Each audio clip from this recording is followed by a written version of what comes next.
지금부터 사랑과 기도로 만들어가는 생명 있는 방송 CHB 크리스찬 헤럴드 방송을 시작합니다. 매일 새벽 4시, 매일 밤 11시 하루의 시작과 마무리를 함께하는 크리스찬 헤럴드 방송은 하나님께서 선물로 주시는 오늘 하루를 소망으로 열면서 오늘도 하나님을 섬기며 영혼을 사랑하는 복된 하루가 되시기를 바랍니다.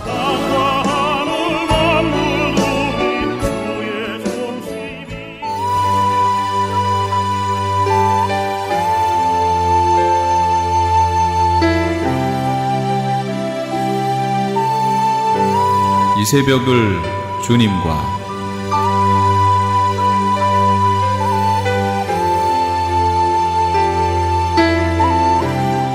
크리스찬 헤럴드 애청자 여러분 안녕하십니까? 이 새벽을 주님과 정대철 목사입니다.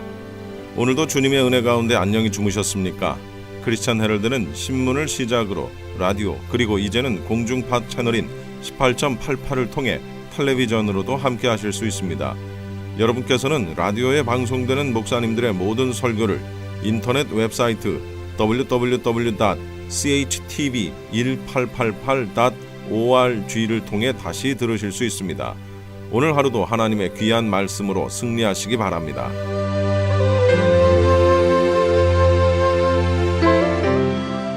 이 시간은 먼저 프레이즈 교회의 시간입니다. 오늘은 로마서 1장 24절로 27절까지를 본문으로 하나님의 진노를 산 인간의 죄 두 번째 말씀입니다. 지난 한 주간 우리 대한민국은 물론이고 전 세계를 아주 뜨겁게 달궜던 그런 일이 있었습니다. 여러분이 잘 아시는 대로 이세돌 구단하고 인공지능 알파고와의 바둑 대결이었습니다. 총 5번의 대결을 펼치게 되고 그 가운데 이제 4번의 대국이 끝났죠. 3국까지는 이세돌 구단이 졌습니다. 그래서 나머지를 이세돌 구단이 다 이겨도 어쨌든 3대2로 지는 거예요.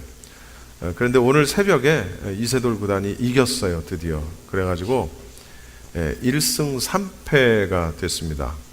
경기를 중계하던 2명의 여성 캐스터가 이세돌 구단의 승리가 확정이 되자 그냥 터뜨리고 말더라고요. 왜 그랬을까라는 겁니다. 당초 이세돌하고 알파고의 대결이 우리가 잘 아는 대로 인간의 최고수와 기계와의 시합이다라는 점에서 굉장히 큰 관심을 끌었죠. 주목을 받았습니다. 그러나 물론 그 누구도는 아닙니다. 전문가들 중에는 이세돌이 진다라고 예상을 한 사람도 있었지만 그러나 대부분은 이세돌이 이긴다라고 예상을 했고 저 역시도 그렇게 예상을 했기 때문에 사실 이세돌과 알파고의 대결이 계속 D- 어쩌고 저쩌고 올 때 저는 한 번도 방송에서 이 얘기를 하지 않았어요. 제가 바둑에 대해서 잘 모르기도 하지만 또 당연히 이길 텐데 그걸 또 저렇게 요란을 떨까 이러면서 한 번도 방송에서 제가 거론을 하지를 않았어요. 그런데 뚜껑을 열어보니까 이세돌은 게임도 안 될 정도로 아주 그냥 박살이 났습니다. 3패 연달아 패를 기록을 하죠. 그 해설을 하던 또 다른 고수들이 하는 얘기가 하나같이 너도 나도 할 것 없이 공통적으로 했던 얘기가 뭐냐면 인간들 세계에서는 볼 수 없었던 엄청난 수로 이세돌을 격파했다는 거예요. 그러니까 그 얘기는 곧 이세돌도 한 번도 경험해보지 못한 수가 등장했다는 거예요. 질 수밖에 없죠. 1200대 1. 여러분 1202대의 컴퓨터와 이세돌이 붙은 거예요. 다시 말하면 감이 안 오시죠? 바둑의 고수들이 바둑 구단을 하는 그 고수들이 1200명이 이세돌 혼자를 대상으로 싸운 거예요. 게임이 됩니까? 그래서 어떤 컴퓨터 전문가는 이세돌이 5대0으로 진다. 절대로 이길 수 없다라고 예상을 했습니다. 그 예상대로 1패, 2패, 3패 기존의 바둑의 정수를 무색하게 할 만큼 알파고는 정말 잘 뒀어요. 바둑을. 기계가 할 수 없는 일을, 그러니까 인간이 할 수 없는 일을 기계가 하죠. 예를 들면 힘든 일, 힘을 많이 써야 되는 것, 또는 아주 위험한 일, 물건을 옮기는 일, 이런 어떤 또는 아주 초정밀한 그런 일, 이런 것들은 기계가 이미 하고 있습니다. 그러나 기계인데 지능을 가지고 있고, 그 지능이 스스로 자기가 공부도 하고 학습을 하고 해서 뭔가를 개발시키고 발전시키고 하는 그런 인공지능을 가지고 있어서, 그 인공지능을 가지고 있는 기계가 현존하는 최고수, 바둑 최고수를 상대로 둔다. 그리고 3번을 연달아서 기권승을 하게 만들었다. 여러분, 굉장한 핫 이슈죠. 그 누구도 이세돌이 지지 않는다라고 이야기했던 이유는 이겁니다. 바둑은, 혹시 여기 바둑을 두실 줄 아는 분들 계시는지는 모르겠지만, 바둑은 19칸 안에서 흰돌과 백돌이 서로 자리 싸움을 하면서 자기 집을 만들어가는 겁니다. 그런데 19줄 이 바둑판 안에 담겨서 집을 만들어가는 경우의 수가요, 우리 영 목사님 10에 176승이랍니다. 이게 뭔 소리인지 우리는 몰라.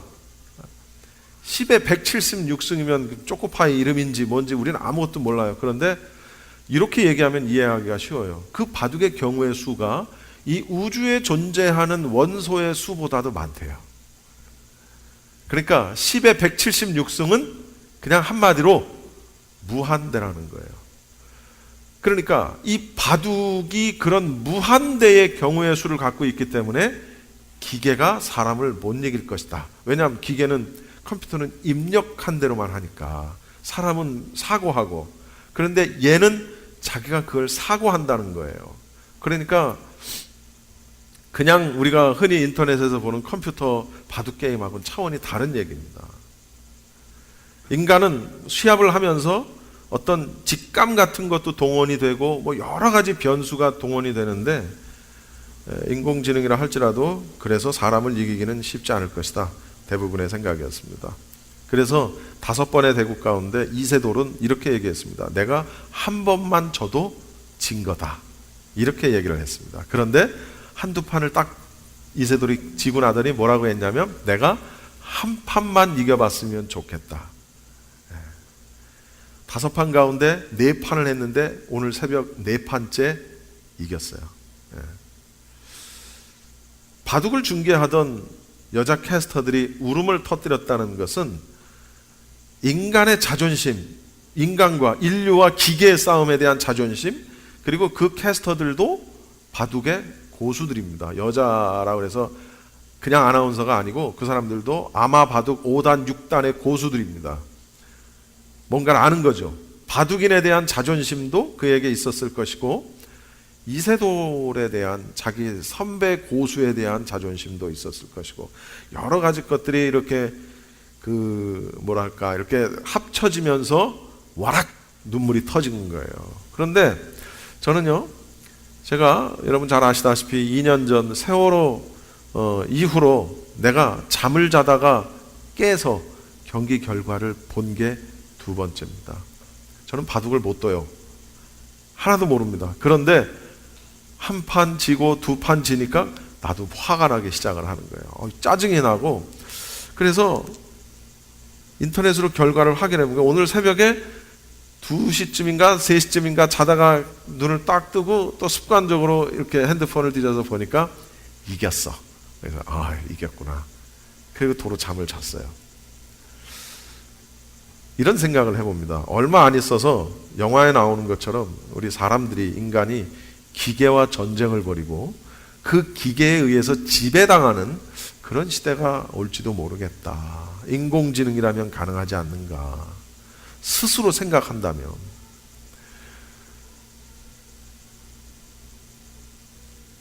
그런데 어떤 글을 봤는데 어떤 기자가 그렇게 글을 썼어요. 이세돌이 졌다고 그래서, 인간이 졌다고 해서 너무 크게 슬퍼하거나 노하지 말라는 거예요. 왜 그러냐면 그 기계도 어차피 인간이 만들었다는 거예요. 그 일을 딱 읽는 순간, 그러네. 알파고도 사람이 만든 거지, 지가 어디서 뭐 떨어진 게 아니잖아요. 어떤 사람이 아닌 또 다른 종족이 느닷없이 이렇게 태어난 게 아니고, 결국 걔도 사람이 만들었으니까 걔가 사람을 이긴다 할지라도 사람이 이기는 거하고 똑같다라는 얘기예요. 그렇게 글을 썼어요. 그래서 맞네, 그러네 진짜. 그러고 보니까. 그래서 마음이 좀 진정이 됐습니다. 세 번째까지 이세돌이 졌을 때 인터넷에는 이 알파고를 이기는 방법들이 여러 개가 소개가 됐습니다. 그 가운데 제일 인기가 많았었던 게 뭐냐면, 알파고를 이기는 방법은 경기 도중에 전기 전원을 확 꺼버리는 거예요. 간단하더라고. 그 들으니까 지가 무슨 인공지능 뭘 하더라도 전기 꺼버리면 끝나는 거지 뭐. 아주 그냥 박장대소를 했습니다. 여러분, 이런 말이 있어요. 불 있죠? 불, 활활 타는 불. 불이라는 것은 나무에서 생겨나서 도리어 나무를 불사른다라는 그런 말이 있습니다. 들어보셨습니까? 왜 우리 배웠죠? 사람들이 처음에 나무에다가 나무를 비벼서 불을 얻었어요. 그렇죠? 나무에다가 나무를 비벼서 불을 얻었는데, 그 불이 꺼지지 않도록 하기 위해서 다른 나무를 꺾어다가 또 계속 불에 얹었고, 그 불로 인해서 우리는 몸을 덮이고 따뜻한 음식을 먹고 음식을 데펴 먹고 아주 참 혜택을 많이 보고 있어요. 그러나 나무의 입장에서 보면, 나무에서 불이 생겼는데 그 불 때문에 모든 나무가 땔감이 되고 수없이 불태워지게 된다는 얘기죠. 또 그와 같은 얘기가 하나가 더 있는 것이, 여러분 녹순다 할 때 그 녹이라는 거 말입니다. 그 녹은 어디에서 생깁니까? 그 녹은 쇠에서 나옵니다. 그렇죠? 녹은 쇠에서 나오는데, 쇠에서 나온 그 녹이 또 쇠를 갉아먹어요. 이해하십니까? 무슨 얘기인지? 쇠로 만들어진 것은 너무나도 단단하고 부서지지 않고 엄청난 힘을 쓰지만, 그 쇠를 또 못 쓰게 만들고 마는 것은 결국 그 쇠 자신이라는 거예요. 그 쇠에서 나온 녹이 스스로를 갉아먹고 쓰러지고 만다라는 그런 얘기입니다. 나를 무너뜨리는 것도 결국은 내 자신의 내부에서 온다. 제가 왜 이 얘기를 하냐면, 우리가 만든 기계로 인해서 결국은 어쩌면 우리가 정복당할 수도 있다는 거죠. 그 기계가 어디서 나왔어요? 사람에게서 나온 거 아니에요. 결국은 사람에게서 나온 그 기계 때문에 사람이 도리어 그 기계로 인해서 아주 힘든, 저는 그런 생각을 문득 해봤습니다. 7년 대환란이 오고 마지막 시대가 도래하면 어쩌면은 이런 인공지능을 가진 컴퓨터나 이런 기계에 의해서 특히 우리 그리스도인들이 큰 핍박을 당할지도 모르겠다. 입력된 자료에 의해서만 움직이는 컴퓨터나 혹은 기계가 아니라 지가 스스로 학습을 한다면, 여러분 알파고가요 5개월 전에 판후이라는 중국인 2단짜리하고 붙어서 이겼습니다. 이세돌이 자신했던 것은 판후이하고 두는 바둑을 보면서 2단이에요. 2단. 저 정도면 이길 수 있지. 그래서 이세돌이 자신했어요. 5판 내가 다 이긴다. 내가 한 판만 져도 내가 진 거다. 인간이 진 거다. 막 이렇게 막 자신하고. 근데 5개월 만에 만난 알파고는 전혀 다른 모습이었다는 거죠. 이세돌이 하는 얘기입니다. 너무나도 깜짝 놀랐고 너무나도 강했고 어떻게 해볼 수가 없을 정도로, 아까 얘기했죠. 바둑 두는 사람들이 두는 그 정해진 수라는 게 있어요. 이런 경우엔 이렇게 해야 되고 이런 경우에 이렇게 하면 악수고, 이런 우리는 아무리 설명해도 모르지만 그 사람들은 알잖아요. 그러나 이렇게 했을 때 이렇게 둬야 되는 게 정수인데 알파고는 여기다 둔단 말이죠. 이걸 왜 여기다 두는지를 해설하는 사람들이 해설을 못해. 얘가 왜 여기에 뒀는지를 모르는 거예요. 그런데 결과론적으로 나중에 보면 얘가 여기에 둔 게 신의 한 수였다는 거죠. 사람들은 여기다가 안 둔다는 거예요. 그러니까 바둑을 두는 그 인간이 가지고 있는 한계와 틀을 얘가 다 깨버리는 거예요. 다. 그러니까 이세돌이 못 이기지. 한 번도 접해보지 못한 바둑이니까. 그런데 3번을 지면서 이세돌이 그 알파고의 특성이나 약점을 파악을 하기 시작하는 거예요. 역시 그 고수니까 어떻게 하면 어떻더라라는 거를 다른 구단 고수들하고 같이 바둑은 나중에 그거 하는 걸 복기한다 그래요. 또 이번에 다 처음 한 거야.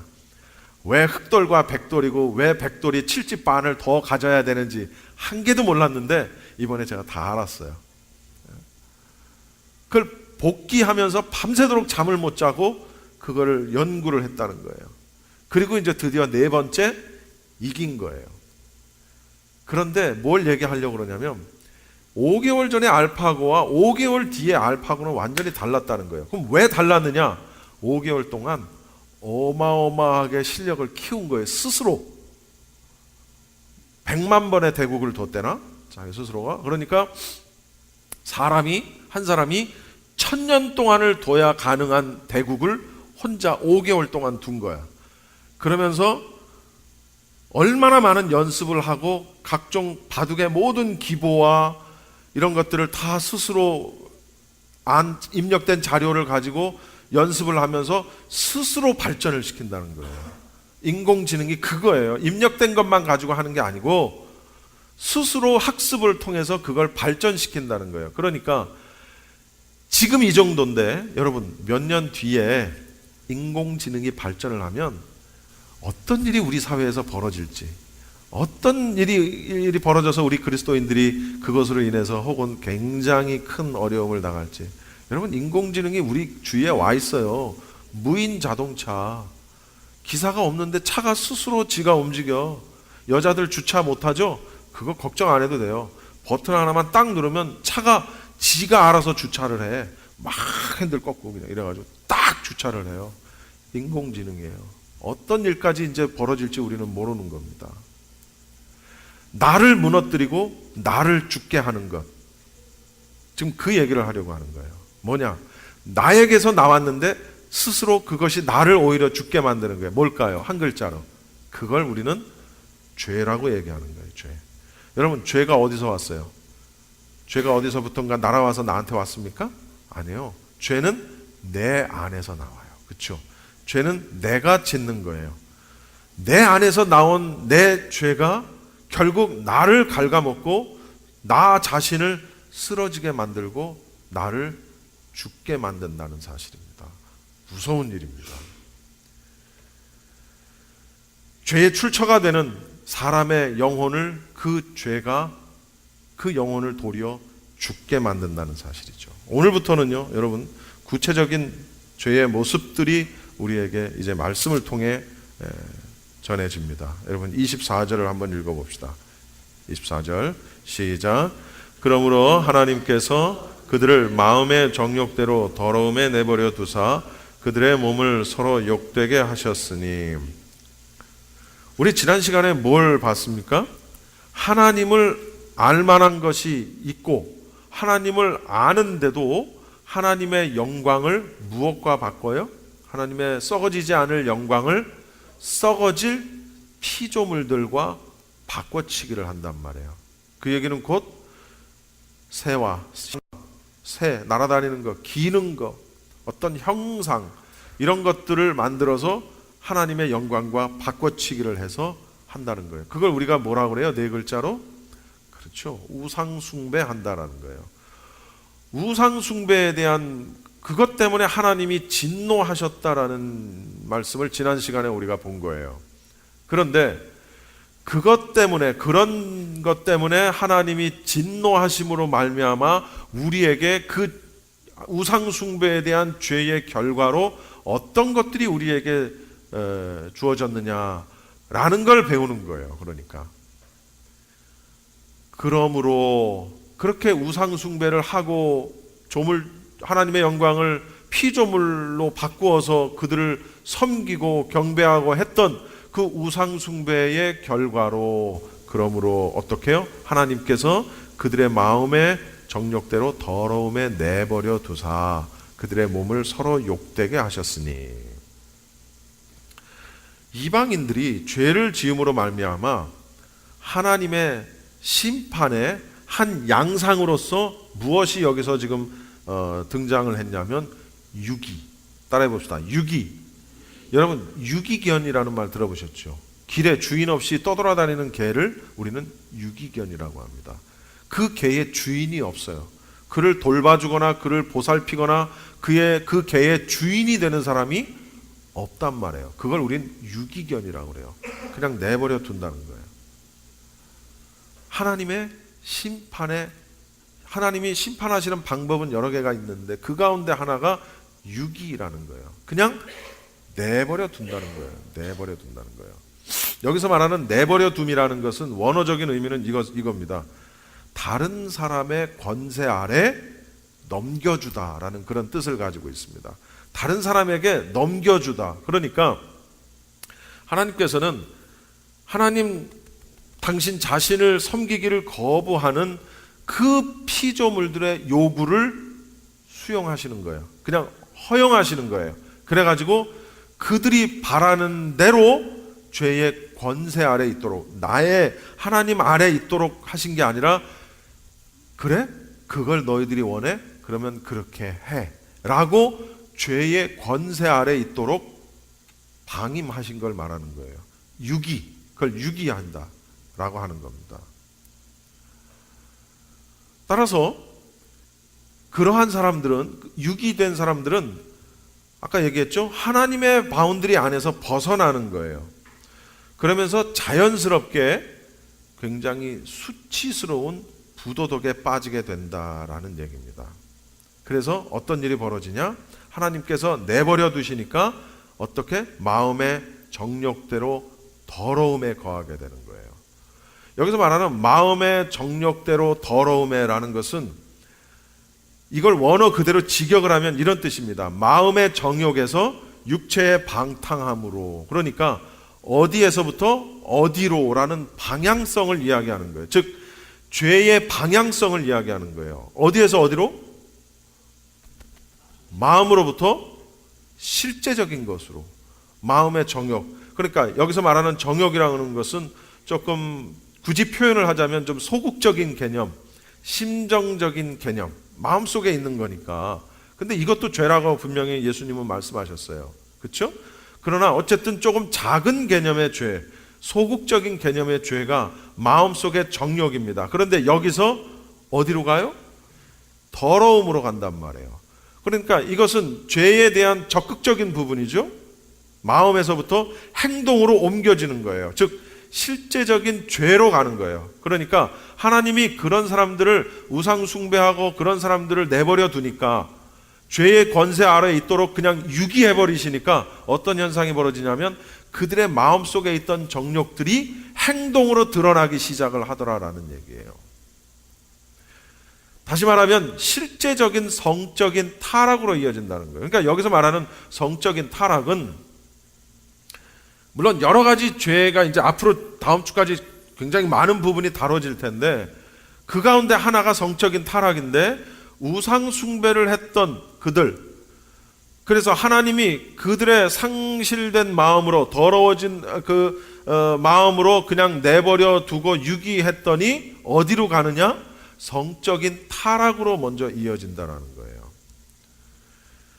그들의 몸을 서로 욕되게 하셨으니, 우상 숭배와 결부된 성적인 타락의 결과가 계속 지속적임을 지적해 주는 겁니다. 사실 이때 이 사도 바울이 이것을 굳이라고 하기엔 좀 그렇습니다만 어쨌든 이것을 지적한 이유가 있습니다. 왜냐하면 그때 당시 이교도들은 신전에서 아주 공공연하게 종교의 어떤 의례처럼, 종교의 어떤 의식처럼 매음 행위를 합니다. 그러니까 아마 우리 역사 속에서 많이 배웠을 거예요.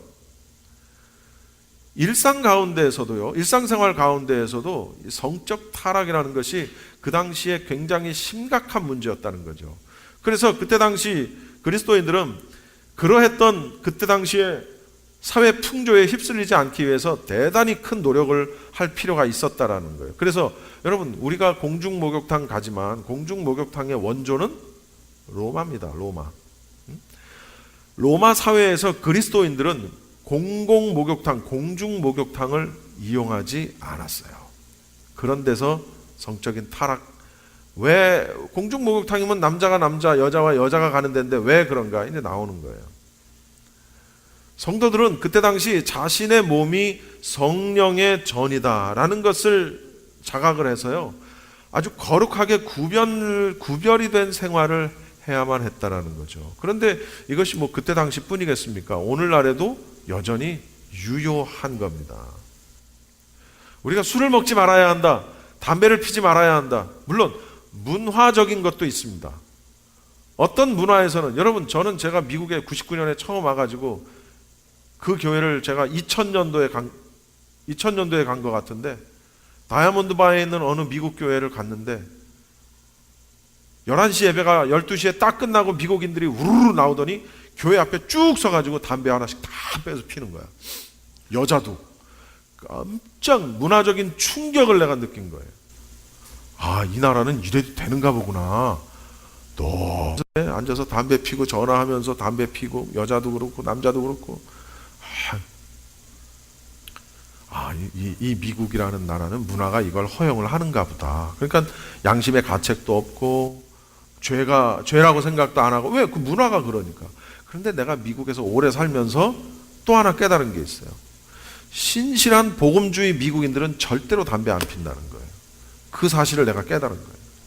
아, 미국 문화가 개인주의고 다른 사람 신경 안 쓰는 문화라고 그래서 모두가 다 그렇게 하는 건 아니구나. 여러분, 미국의 어떤 교회들은요, 예배 올 때 절대로 여러분들과 같은 복장으로 오지 않습니다. 저와 같은 복장으로 오지 않습니다. 예? 양복 탁, 우리 영 목사님처럼 양복 탁 입고 넥타이 탁 매고 정갈하게 하고 교회에 옵니다. 미국 교회가. 예. 굉장히 보수적이고 복음주의인 교회들 가운데 그런 교회도 있더라라는 사실을 제가 알았어요. 우리가 술 먹지 마십시오, 담배 피지 마십시오, 뭐 이거 하지 마십시오, 저거 하지 마십시오 라고 말하는 것은, 어떤 사람들은 담배 피지 말라는 말이 성경에 어딨냐 이제 그렇게 주장을 하지만, 그러나 이제 그에 대한 부분도 나중에 이제 어디 기회가 되면 제가 이제 그에 대한 부분을 따로 설교를 할 것입니다. 그런데 성경은 우리에게 조명하는 그런 것들이 있어요. 굳이 말하지 않아도 아는 게 있단 말이에요. 신앙생활을 하고 성경을 읽다 보면 어떠한 사실에 대해서 지적하지 않고 말하지 않아도, 아, 이거 하면 안 되는구나 라는 사실을 알 수 있게 하는 능력이 있단 말이에요. 그런 차원이에요. 이 얘기는 여기까지만 하겠습니다. 다음에 이제 기회가 되면 제가 하도록 하겠고요. 왜 이 얘기를 했냐면, 그때 당시 성도들은 그런 성적인 타락한 그런 상태였어요. 지금까지 프레이즈 교회의 시간이었습니다. 프레이즈 교회에서는 매주 주일 11시 예배에는 로마서 강해가, 그리고 주일 오후 2시에는 요한계시록 강해가 실시되고 있습니다. 참여를 원하시는 분들은 한인타운 피코와 캔모에 위치한 2668 웨스트 피코 블루버드로 오시거나 전화 213-700-9833 213-700-9833번으로 문의하시기 바랍니다.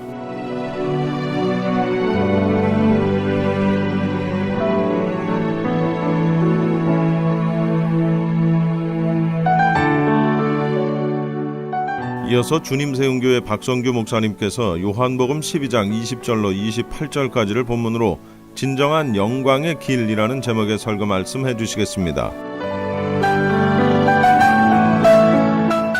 1992년 이 스페인의 바르셀로나에서 열린 그 올림픽에서 올림픽 이 400m 경기 결승에 레드몬드라고 하는 선수가 영국 대표로 결승에 올랐습니다.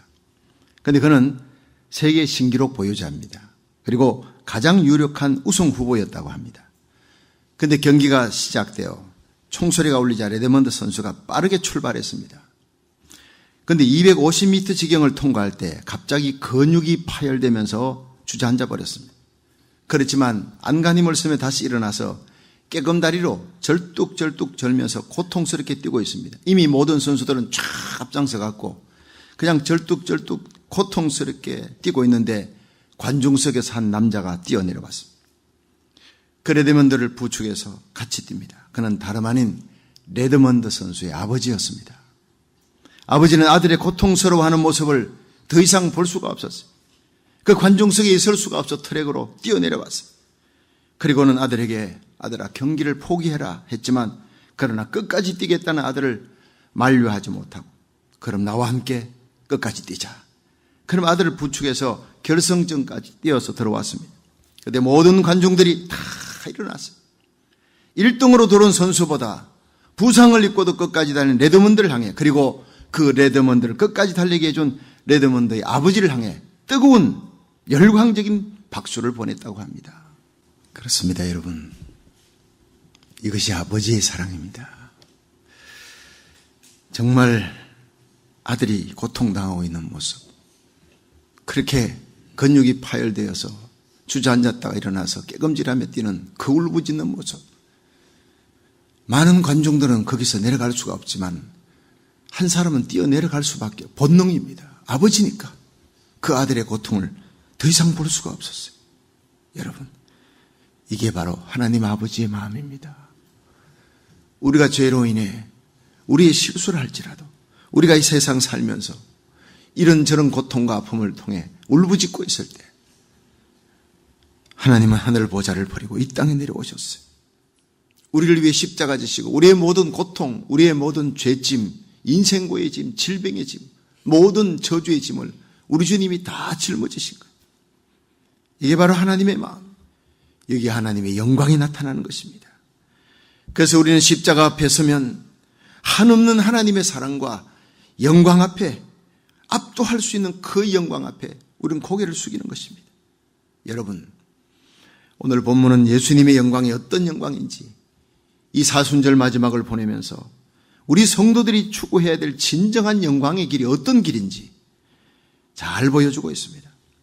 여러분, 예수님은 십자가의 죽음을 향해 예루살렘에 입성하셨습니다. 많은 무리들이 환영하며 호산나 호산나 찬양했습니다. 그때 6월절 명절을 지키기 위해서 이 모여든 인파 중에 헬라인 몇 명이 빌립에게 청해서 예수님을 뵙기를 원했습니다. 전설에 의하면 이 헬라인들은 에데사라고 하는 왕국에서 왔는데 에데사 왕이 보낸 대사라는 거예요. 그게 에데사 왕의 아들이 문둥병 걸렸어요. 그런데 예수님께서 문둥병을 고친다. 그래서 그 사람을 데리고 오라. 거기다가 예수님이 예루살렘 들어가시는데 예수님 죽이려고 하는 사람이 참 많다. 그래, 그러면 더더욱 데려와야 되겠다. 그를 편안하게 살 수 있도록 우리가 안전하게 지켜주고 왕의 아들도 고쳐주고 하면 우리가 그분의 평생을 왕의 고문으로 편안하게 모시도록 그렇게 교섭을 하도록 왕의 대사를 보냈다는 겁니다. 될지 안 될지 모르지만 이 왕의 대사들은 빌립에게 얘기했고 빌립이 안드레에게 얘기했고 안드레가 예수님께 얘기하자 이 요청을 받은 예수님께서 이제 인자의 영광을 얻을 때가 왔다라고 이렇게 오늘 말씀이 선포합니다. 그때 곁에 있던 제자들이 인자의 영광, 예수님의 영광, 예루살렘에 들어가면 이제는 헤롯의 학정과 로마의 그 모든 집권을 다 뒤집어 엎고 예수님이 왕이 되시는구나. 이 정치적인 출세의 이 영광으로 알고 있었습니다. 그러나 주님의 영광은 전혀 다른 영광이었어요. 오늘 우리에게 보여주는 주님의 영광, 세 가지 영광. 이 길을, 이 영광의 길을 저와 여러분이 그리스도의 신부가 따라오기를 주님이 간절히 원하고 있습니다. 이 길을 저와 여러분이 따라 우리 주님 앞에 설 수 있기를 주의 이름으로 축원합니다. 첫째로 예수님의 영광은 죽음에서 얻는 영광이라는 거예요. 요한복음 12장 24절 같이 읽습니다. 시작. 내가 진실로 진실로 너희에게 이르노니 한 알의 밀이 땅에 떨어져 죽지 아니하면 한 알 그대로 있고 죽으면 많은 열매를 맺느니라. 아멘. 여러분, 예수님은 아십니다. 왜 이 땅에 예수님이 오셨는지, 하늘 보좌를 버리고 왜 인간의 몸을 입고 이 땅에 오셔야 했는지, 바로 십자가 지시기 위해, 우리의 모든 죄와 저주를 담당하기 위해, 고통 가운데 울부짖는 우리들을 살려주시기 위해 주님이 이 땅에 오신 거예요. 그래서 예루살렘에서 당할 죽음과 핍박의 길을 주님께서는 결단하시고 가시는데 헬라에서 온 왕의 대사들을 따라 에데사에 가서 편히 지내는 요청은 아니라는 것입니다. 하나님 뜻이 아니라는 겁니다. 하나님의 뜻은 십자가 지는 것이라는 거예요. 그게 하나님의 영광, 구세주의 영광이 있다는 것입니다. 그래서 하늘의 미랄이 되겠다 말씀하십니다. 여러분, 하늘의 미랄이 땅에 떨어져 죽지 않으면 하늘 그대로 있고 죽으면 많은 열매를 맺느니라. 예수님 말씀입니다. 미랄은 비록 조그마한 씨앗이지만 그 속에 생명이 있습니다. 무한한 잠재력인 생명. 그 미랄 알갱이가 그대로 있으면 하늘 그대로지만 땅에 떨어져서 묻혀지고 썩으면 새싹이 납니다. 많은 열매 맺습니다. 이것이 바로 하늘 보좌를 버리고 천사들의 경배와 영광을 버리고 하나님이신 예수 그리스도께서 인간으로 성육신하셔서 십자가에 달려 죽으셔야 하는 그 하나님의 성품을 얘기하고 있는 것입니다. 죽어서 얻는 영광. 그래서 빌립보서 2장 6절에 보면 그는 근본 하나님의 본체시나 하나님과 동등됨을 취할 것으로 여기지 아니하시고 오히려 자기를 비어 종의 형체를 가져 사람들과 같이 되었고 사람의 모양으로 나타나셨으며 자기를 낮추시고 죽기까지 복종하셨으니 그 십자가의 죽으심이라 했어요. 예수님의 영광은 십자가의 영광, 하늘의 미랄의 영광, 하늘의 미랄처럼 죽어 세상이 나듯 부활하심으로 수많은 인류를 죄와 죽음과 마귀의 그 모든 권세, 지옥의 권세에서 건져내고자 하는 그런 죽음에서 얻는 영광이 바로 예수님의 영광이에요. 저와 여러분이 하나님의 백성이 이 길을 따라오기를 주님 원하고 있습니다. 서울 한강 인도교에 놓인 중지도에 하늘 향해 엄지손가락을 이렇게 치켜 세우고 있는 동상 하나가 있습니다. 여러분 아마 한국 가면 보셨을 거예요. 이원동 상사의 동상입니다. 1966년 2월 4일 이원동 중사가 부하들과 함께 비행기에서 고공 낙하 훈련 공수특전단이니까 뛰어내렸습니다. 병사들이 차례로 뛰어내려서 막 그냥 낙하산 펴고 내려가는데 한 병사가 뛰어내렸는데 그만 중심을 잃고 회전하기 시작하는 거예요. 그대로 두면 죽는 겁니다. 그래서 자기 부하인 이 병사를 살리기 위해 이원동 중사가 뛰어내려서 그 병사에게 사선을 꺾고 날아갔어요. 그 병사의 낙하산을 펴주는데 그 와중에 자기 오른편 팔이 부러집니다. 이원동 중사가 이제 자신의 낙하산을 펴려고 할 때는 이미 때가 늦었어. 지상과 너무 가까운 거리에 그만 차가운 한강 얼음에 추락했어요. 죽었습니다. 자신의 죽음으로 부하를 살린 위대한 상사예요. 그래 이 놀라운 사랑을 기념해서 동상을 세웠고 수많은 사람들이 그 동상을 지나갈 때마다 이원동 중사의 죽음을 통해서 얻는 영광 생각하면서 감동하는 거예요. 여러분 이것이 바로 죽음으로 얻는 영광입니다. 영원한 영광. 세상 사람들은 길을 쓰고 올라갑니다. 이긴 자의 영광, 지배자의 영광, 섬김 받으려는 영광의 자리. 길을 쓰고 돈을 모으고 공부를 해서 올라갑니다. 자기 영광을 누리려고 하는 자리는 지금 만원이 되어 있습니다. 그러나 우리 주님은 진정한 영광이 무엇인지 오늘 보여줍니다. 가장 큰 영광의 자리, 하나님의 영광의 자리. 그것은 십자가의 죽음을 통한 영광이라는 것. 이 영광의 자리에 주님은 우리와 함께 앉기를 원하는 줄로 믿으시기 바랍니다. 그 길은 십자가를 통해서만 얻는 거예요. 여러분, 예수님의 영광은 죽음에서 얻는 영광이에요. 우리 성도들에게도 주어지는 그 십자가, 각기의 십자가가 바로 자기 죽음의 길입니다. 내게 십자가가 주어질 때 예수님 때문에 당하는 고난, 그 억울함, 그 고통, 그것이 바로 영광의 길인 줄 아시고 감사함으로 그 영광의 길을 끝까지 따라가시기를 주의 이름으로 축원합니다. 두 번째, 예수님의 영광은 버림으로 얻는 영광이에요. 우리 요한복음 12장 25절 같이 읽습니다. 시작. 자기 생명을 사랑하는 자는 잃어버릴 것이요 이 세상에서 자기 생명을 미워하는 자는 영생하도록 보존하리라. 아멘. 여러분 여기서 자기 생명을 미워한다 이게 뭡니까? 예수님보다 더 사랑하지 않는다는 것입니다. 예. 여러분 자기 생명을 미워하는 사람이 세상에 어디 있습니까? 내 이웃을 내 몸같이 사랑하라. 내가 나를 사랑하는 만큼 내 이웃도 그만큼 사랑하게 되어 있는 거예요. 자기 자신을 자학하는 사람이 남을 사랑할 수가 없습니다. 그런데 예수님이 자기 생명을 미워하라고 한 것은 주님보다 내 생명을 더 사랑하지 말라는 것입니다. 주님을 위해서라면 어떤 귀한 것도 내 생명같이 귀한 것도 버릴 수 있어야 되는 것입니다. 신구약 성경에서 하나님이 기억하는 사건이 있습니다. 구약 창세기 22장에 아브라함이 이삭을 모리아에서 바친 사건이. 네. 또 신약 마가복음 14장에 베다니 문둥이 시몬 집에서 예수님 앞에 발 앞에 엎드려서 그에게 무릎 꿇고 옥합을 깨뜨리는 머리털 풀어 그 주님의 발을 적시고 눈물로 그 발을 그리고 씻기고 입 맞추던 그 마리아. 여러분 이 두 사건이 성경 속에 길이길이 빛납니다. 왜냐? 가장 귀한 것을 바쳤기 때문입니다. 여러분 아브라함이 이삭을 바쳤습니다. 그런데 그 사건이 1000년 후에 다윗이 역대상 21장에 인구 계수하다가 교만해서 하나님보다 더 의지하던 인구 계수 하나님께 징계를 했습니다. 하루에 7만 명의 백성이 죽어갑니다. 하나님께 회개하니까 하나님이 갓 선지자를 통해 오르단의 타작마당에 번제를 드려라 해서 번제를 드렸더니 재앙이 그쳤더라 했어요. 근데 나중에 알고 보니까 그 오르단의 타작마당이 다윗의 때로부터 1000년 전에 올라가 보니 아브라함이 이삭을 바친 그곳이었습니다. 세상 사람들은 그곳이 아브라함 이삭을 바친 모리아산 번제단이라는 것을 아무도 모릅니다. 1000년이 지났으니까 오르단의 타작마당으로 바뀌었습니다. 그러나 하나님은 그 사건을 결코 잊지 않는 거예요. 세월이 1000년이 지나도 그 감동, 아브라함이 100세에 난 아들을 하나님 바치라니까 바쳤던, 바칠 수 없는 아들을 바쳤어. 하나님이 기억하시고, 기브온에 제단이 있어요.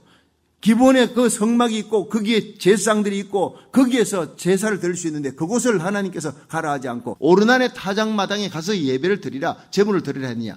이 다윗이 이상했지만 묻지를 못했어요. 감히 두려워서. 나중에 역대하 3장 1절에 보면 그곳이 바로 모리아산, 하나님이 아브라함을 통해 감동받았던, 이삭을 바치는 그 장면을 보았던 하나님의 감동이 있는 사건이에요. 1000년이 지나 아브라함의 후손 다윗이 범죄하고 죽게 생겼을 때 하나님이 용서해 주신 것, 은총의 자리에.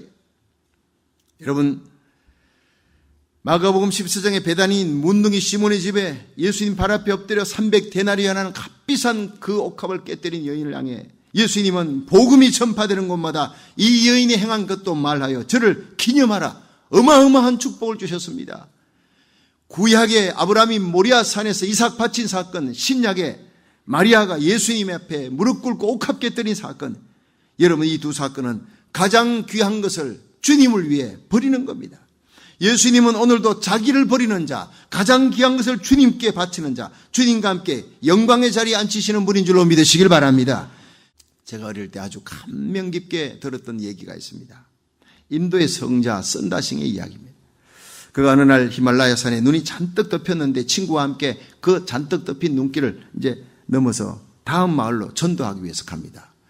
그런데 가다 보니 어떤 사람이 이 눈보라 속에 쓰러져 가지고 이 동사 직전이에요. 같이 데려가자. 여기 있으면 죽을 것 같다. 이 사람이. 이 친구가 무슨 소리 하냐. 이 사람 데려가다 지금 우리도 죽는다. 둘 다 죽는다. 두고 가자. 옥신각신하다가 친구는 그럼 네가 데려와라. 나는 그냥 가겠다 하고 그냥 간 거예요. 선다싱은 도저히 그냥 갈 수가 없어서 그 죽어가는 사람을 덜쳐업고 땀을 뻘뻘 흘리면서 그냥 사력을 다해 산을 넘었습니다. 이제 저기 마을 입구가 보입니다. 이제 살았구나 하고 도착하는데 갑자기 넘어진, 걸려서 넘어졌는데 보니까 그 눈에 덮여있는 속에 한 사람의 시체가 있었습니다. 보니 바로 자기 친구예요. 혼자 살겠다고 냅다 가버리던 그 친구가 마을 입구에서 쓰러져서 동사에서 죽어 있었던 겁니다.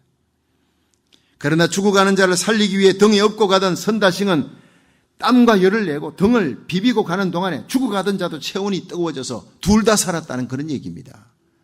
제 기억에 평생에 잊을 수 없는 얘기예요. 여러분, 주님이 말씀하셨습니다. 자기 생명 사랑하는 자는 잃어버릴 것이요 이 세상에서 자기 생명을 미워하는 자는 영생하도록 보존하리라. 할렐루야. 예수님의 영광은 버림에서 얻는 영광이었습니다. 주님의 발자취를 따라가는 우리 성도들, 우리 교회, 주님을 위해 나의 가장 귀한 것을 버림으로 주님과 함께 영광의 자리에 오를 수 있기를 주의 이름으로 축원합니다. 마지막 세 번째, 예수님의 영광은 섬김으로 얻는 영광입니다. 우리 함께 요한복음 12장 26절 읽어봅니다. 시작. 사람이 나를 섬기려면 나를 따르라. 나 있는 곳에 나를 섬기는 자도 거기 있으리니 사람이 나를 섬기면 내 아버지께서 저를 귀히 여기시리라. 아멘. 여러분, 역사가 토인비가 이런 말을 했습니다. 역사는 지배적인 소수와 창조적인 소수 둘이 있는데 남을 지배하고자 하는 소수가 역사를 지배할 때는 역사는 언제나 절망이었다. 피비린내 나는 전쟁이었고 어둠이었다. 그러나 창조적 소수, 이웃을 섬기면서 자기를 희생하는 창조적 소수가 역사를 지배할 때 역사는 언제나 희망이었고 행복이었다. 그렇습니다. 섬김을 받고자 하는 자가 많은 곳에는 다툼과 어둠과 절망과 슬픔입니다. 이것이 장차 나타날 적그리스도, 그는 자기가 하나님이다, 자기 섬겨라, 그렇게 나타나는 인간입니다. 마귀가 그에게 모든 권세를 다 줍니다. 여러분, 섬김을 받고자 하는 자가 있는 곳에는요, 다툼과 어둠과 절망, 전쟁, 슬픔입니다. 그러나 섬기고자 하는 자가 많은 곳에는 그게 화평과 빛과 희망과 소망, 기쁨이 있습니다. 우리 예수님은 이 땅에 섬기기 위해 오셨습니다. 자기 자신을 우리를 위해 버리기 위해 가장 귀한 생명을 주시기 위해 십자가 지기에 오신 거예요. 우리 성도들은 예수님이 계신 곳에 그 곁에 누가 거기 있을 수 있는가 생각해야 합니다. 우리가 믿음으로 예수님을 구주로 믿고 믿음으로 내가 천국 가고 믿음으로 우리가 예수님 곁에 있게 됩니다. 믿으시면 아멘 하십시오. 그런데 그 믿음이 뭡니까? 믿음의 열매가 섬김입니다. 사랑입니다. 소망입니다. 예수님 말씀하셨습니다. 나 있는 곳에 나를 섬기는 자도 거기 있으리라. 사람이 나를 섬기면 내 아버지께서 저를 귀히 여기시리라. 너무나 귀한 말씀입니다. 테레사 수녀가 인도의 캘커타에서 길거리에서 헐벗고 굶주리는 자에게 죽어가는 그들에게 양식과 돈을 주었어요. 그들을 데리고 가서 치료해 주었어요. 그런데 그들이 살아납니다. 기적적으로 살아납니다. 섬겼습니다. 한평생을. 이미 하늘나라에 갔지만은 그녀는 금세기 가장 위대한 여성으로 노벨 평화상을 받았고 어디 가든 존경받는 인물로 살아있을 때 그렇게 추앙받았지만 죽어서도 테레사 수녀는 섬김의 모델로 하늘의 별같이 아름답게 빛나는 사람이에요. 예수님 태어나실 때 하나님이 창조주가 전능자이신 하나님이 이 땅에 태어나실 때 베들레헴 말구유에서 나셨어요. 목수의 아들로 나사렛에서 거기에서 살아나셨어요. 예수님도 역시 목수로 사셨습니다. 30세까지 목수의 그 험하고 어려운 목수 일을 하셨습니다. 예수님이 계신 곳은 언제나 가난하고 병든 자, 세상에서 눌린 자, 소외된 자들이 그들의 친구였습니다. 예수님은 언제나 섬길 곳을 찾아다니셨습니다. 요한복음 4장에 보면 예수님께서 사마리아를 지나가시는데 수가성 우물가에 앉아 제자들이 떡 가지러 수가성에 갈 때 예수님이 우물가에서 앉아 피곤해서 거기 앉으셨다 했습니다. 그런데 한 여인이 예수님께 왔습니다. 물 좀 달라. 이 물이 우물이 깊습니다. 유대인인데 어떻게 내게 얘기합니까? 예수님 뭐라 그러셨습니까? 내가 주는 물을 먹는 자는 영원히 목마르지 아니하리라. 나의 주는 물은 그 속에서 영생하도록 솟아나는 샘물이 되리라. 결국 이 여인이 예수님의 그 영원한 생수 마시게 됩니다. 예수님 메시아라 고백하고 사람 기피증에 걸렸던 이 여인이 수가성에 가서 많은 사람을 데리고 와서 예수님께로 인도하는 위대한 전도자가 됩니다. 요한복음 5장에 보면 유대인의 명절에 예수님이 예루살렘에 들어가셨는데 12 제자들은 그 오랜만에 예루살렘에 가니 갈릴리에 있던 그 시골 지역에 있던 사람들이 눈이 희둥그레지는 거예요. 예수님이 어디 계신지도 신경 안 쓰고 자기들 그냥 아이 쇼핑하러 다녀 정신이 없는 거예요. 그런데 예수님께서 베데스다 연못가에 홀로 가셨습니다. 거기는 간헐천에서 벌컥벌컥 물이 솟아오르면 전설에 의해 물이 솟아오를 때 제일 먼저 뛰어드는 사람 낳는다. 그 주위에 사람들이 병자들이 얼마나 많고 병자들의 그 부모님 친지들이 물이 솟아오를 때 자기 사랑하는 이를 먼저 던지려고 기다리고 있는 거예요. 여러분 그곳에 예수님이 가셨다는 거예요. 그 아픔과 눈물의 장소에. 그리고 그 가운데 가장 고통하고 있는 외로운 사람 38년 된 병자. 네가 낫기를 원하느냐? 주님 내겐 사람이 없습니다. I have no man. 38년 병자가 되어 누워있으니 가족들도 떠나버리고 친지도 다 떠나버리고 아무도 도와줄 자가 없어. 물이 치솟아 올라도 나는 들어갈 수가 없습니다. 나 혼자의 몸으로. 그 가운데 가장 버려지고 소외되는 그 사람을 향해 찾아가던 예수님의 마음, 하늘 보좌를 버리고 이 땅에 오신 하나님의 마음이에요. 가장 외로운 곳, 주님은 한평생을 섬길 곳, 섬겨야 될 가장 고통스러운 사람을 향해, 외로운 사람을 향해 주님은 오늘도 다가갔습니다. 여러분, 수가성 우물가의 여인을 찾아가셔서 세상 사람들의 손가락질 받는 그 여인을 위대한 전도자로 만드셨던 주님. 주님은 말씀하십니다. 사람이 나를 섬기면 내 아버지께서 저를 귀히 여기시리라. 여러분, 우리가 주님 곁에 서기 원합니까? 섬김의 자가 되어야 됩니다. 주님을 섬겨야 합니다. 교회가 주님이 주인 되신 교회, 주님의 영광을 드러내는 교회, 주님을 잘 섬기는 교회가 되면 주님께로부터 귀히 여김을 받게 될 줄로 믿으시기 바랍니다. 자기 영광이 아닌 주님의 영광을 위해 주님 앞에 무릎 꿇고 옥합을 깨뜨리는 그런 귀한 예배를 주님이 찾고 있다는 것입니다. 그럼 어떻게 이 땅에서 주님을 잘 섬길 수 있습니까? 주님의 몸된 교회를 잘 섬기는 것입니다. 여러분, 주님의 교회는 주님께서 몸된 교회라, 내 몸이라 그랬었습니다. 이 몸을 위해 주님께서 살리기 위해 자기 자신을 바치셨습니다. 피 흘리셨습니다. 주님께서 사랑하여 십자가 지신 잃어버린 영혼 한 사람 한 사람을 찾아가서 그들에게 복음을 전하고 하나님의 교회에 인도하는 겁니다. 그것이 주님을 사랑하는 것이고 가장 주님을 귀하게 섬기는 것입니다. 마태복음 25장에 여기 있는 형제 중 지극히 작은 자 하나에게 한 것이 곧 내게 한 것이라 했어요. 세상 사람들이 볼 때는 버려지고 보잘것없는 거지만 우리 주님 보실 때는 얼마나 귀한지 모릅니다. 주님 몸된 교회 세우는 것입니다. 잃어버린 영혼 전도하고 선교하는 것입니다. 고통당하는 자, 난민들, 버려진 그들을 섬기는 것입니다. 어디에든 고통당하고 눈물 흘리는 자가 있으면 달려가야 하는 것입니다.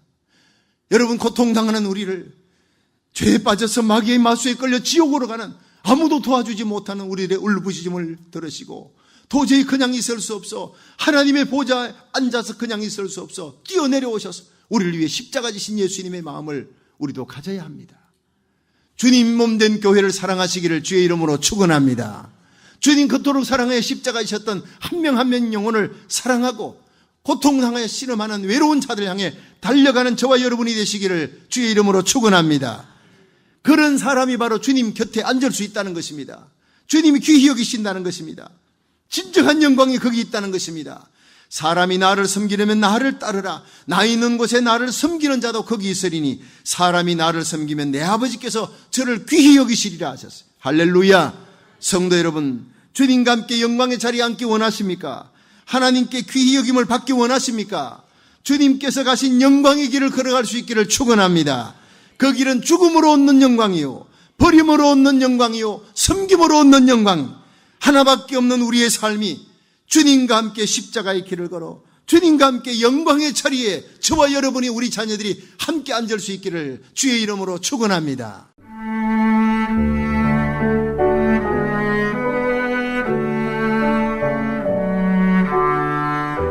지금까지 주님 세운 교회 박성규 목사님의 설교 말씀을 들으셨습니다. 주님 세운 교회는 2911 로미타 블루버드 토렌스에 위치하고 있으며 신앙 상담이나 교회에 대한 문의는 310 지역번호 325-4025 310 지역번호 325-4025번으로 하시기 바랍니다. 이 새벽을 주님과 일부 함께 하셨습니다. 잠시 후 2부에서 뵙겠습니다.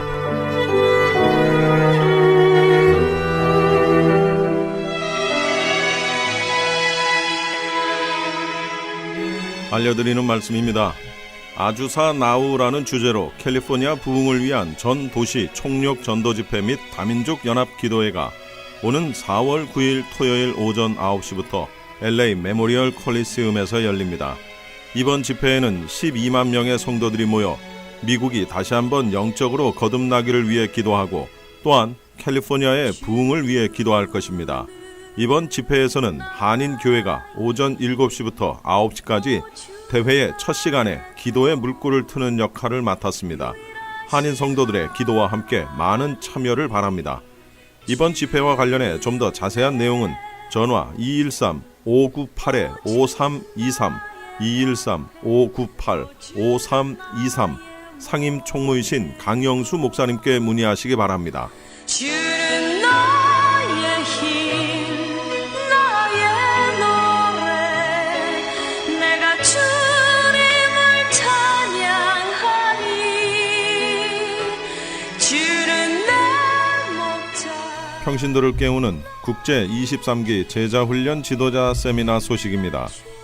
평신도를 깨워 예수의 온전한 제자로 세우는 제자훈련 지도자 세미나가 남가주 사랑의 교회에서 오는 4월 18일 월요일부터 23일 토요일까지 진행됩니다. 제자훈련 지도자 세미나는 제자훈련의 철학과 구체적인 사역 방법론을 제시하여 세상을 변화시키는 생명 공동체로 이민교회를 보다 건강하게 세울 것입니다. 사랑의 교회 오정현 담임 목사와 남가주 사랑의 교회 노창수 담임 목사가 주 강사로 진행이 될 제자훈련 지도자 세미나에 목회자 여러분을 초청합니다. 등록 마감은 3월 31일 목요일까지며 등록처는 남가주 사랑의 교회 국제제자훈련원 전화번호 714-635-3000 714-635-3000번입니다. 내가 주의 이름 송축해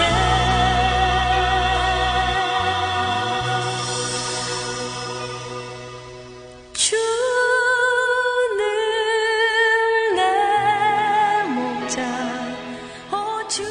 크리스천 헤럴드는 38주년을 맞아 한결같이 지켜주신 하나님께 감사를 드리며 한 영혼이 천하보다 귀하다는 하나님의 말씀으로 한 영혼이라도 복음을 듣고 주께 돌아오기를 간절히 기도하는 마음으로 미디어 선교 사역의 역할을 감당하고 있습니다. 이러한 선교 사역의 역할을 감당하는 크리스천 헤럴드는 성도님들의 기도와 격려 그리고 후원이 필요합니다. 여러분 한 분 한 분이 참여할 때 저희 크리스천 헤럴드는 큰 힘을 얻고 이 일을 계속 감당할 수 있습니다. 사랑하는 성도님들의 후원을 간절히 기다립니다. 후원 방법은 일시금으로 특별 후원금 그리고 매달 10불의 천사 후원금이 있습니다. 여러분의 많은 참여를 부탁드립니다. 자세한 안내는 크리스천 헤럴드 213-353-0777 213-353-0777번으로 하시기 바랍니다. M3를 아십니까? 무슨 병에 걸렸던지 큰 효과를 준다는 신비한 영양제. 혈액에 영양을 공급하여 힘이 생기니까 피곤하지 않고 이제는 지팡이 없이 걸을 수 있다고 많은 분들이 간증을 합니다. 혈액 해독, 기력 회복, 뼈 골수 영양 공급, 심장, 뇌, 혈전 용해. 유태인 회사가 제조한 특수 영양제. M3, 혈액 순환을 잘 되게 하는 최고급 영양제. M3, 크던 작던 아픈 곳이 있다면 M3. 213-435-9600, 213-435-9600번입니다. 정직한 마음으로 권해드립니다.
Hosanna.